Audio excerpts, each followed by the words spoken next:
বাংলায় এটি আমার প্রথম ভিডিও, তাই ভাবলাম খুবই প্রয়োজনীয় একটা বিষয় নিয়ে আজকে কথা বলি, যেটা হলো হৃৎপিণ্ডে রক্ত সংবহন। অনেক ছেলে মেয়েদেরই এই ব্যাপারে উত্তর শিখতেও কষ্ট হয়, মনে রাখতেও কষ্ট হয়, কারণ হৃৎপিণ্ডের ব্যাপারটা খুবই ডান দিক বাঁ দিক ওপর নিচ মিলিয়ে জিনিসটা ভীষণ রকম কনফিউশন বা জটিলতার সৃষ্টি করে। তাই আজকে আমরা খুব শর্টকাটে মনে রাখার একটা ব্যবস্থা দেখব। প্রথমত আমি কি করলাম, পুরোটা পেজকে 4টি ভাগে ভাগ করে নিলাম। 1 2 3 4। ওপরের দুটোকে ধরে নিলাম দুটো অলিন্দ, নিচের দুটোকে ধরে নিলাম দুটো নিলয়।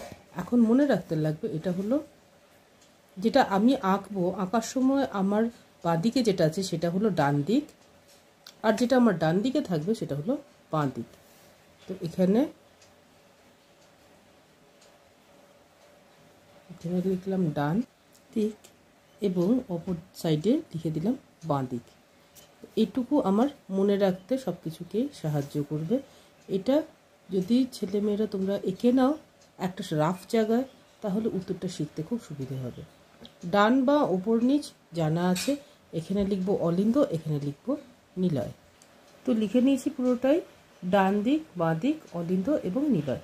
এখন কথা হলো ডান দিক কিন্তু কার্বন ডাই অক্সাইডের জন্যে, এটা মনে রাখতে হবে। সে অলিন্দ হোক চাই নিলাম, ডান দিক কিন্তু কার্বন ডাই অক্সাইডের জন্যে, বাঁ দিক অক্সিজেনের জন্যে।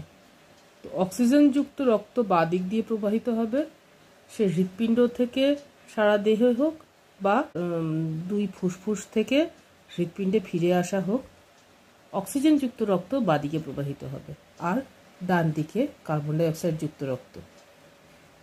এটা মনে রাখতে হবে।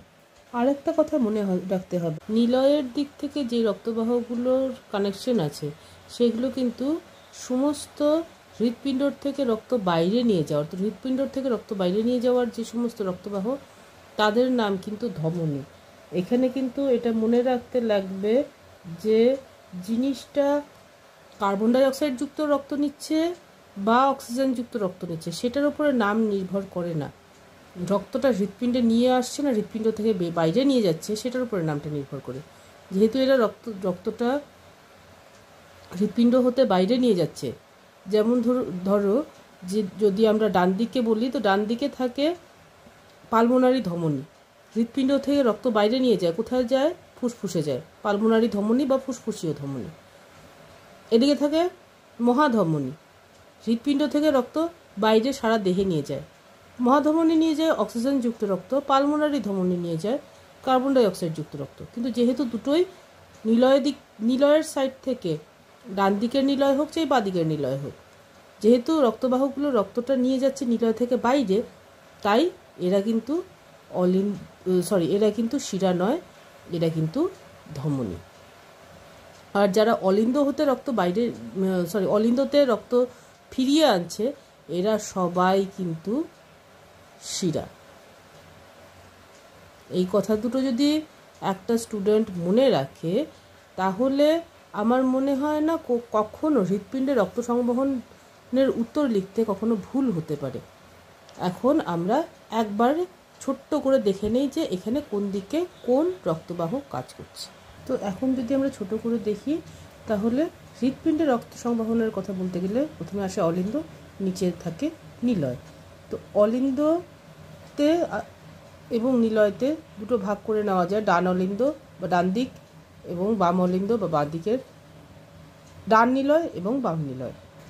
ডান দিকের অলিন্দে রক্ত নিয়ে আসে ঊর্ধ্ব মহাশিরা এবং নিম্ন মহাশিরা, বাঁ দিকের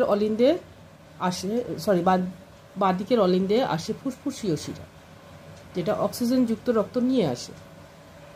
এখন নিলয়ের বেলায় যদি আসি, তাহলে ফুসফুসীয় ধমনী, ডান অলিন্দে আসা কার্বন ডাই অক্সাইড যুক্ত রক্তটা ফুসফুসীয় ধমনী ফুসফুসে পাঠায়, যেখানে সেটা কার্বন ডাই অক্সাইডের সাথে অক্সিজেনের বিনিময় ঘটে এবং ফিরে আসে সেটা ফুসফুসীয় শিরা দিয়ে বাঁদিকের অলিন্দে হতে সেটা আসে সেটা আসে বাঁদিকের নিলয়ে।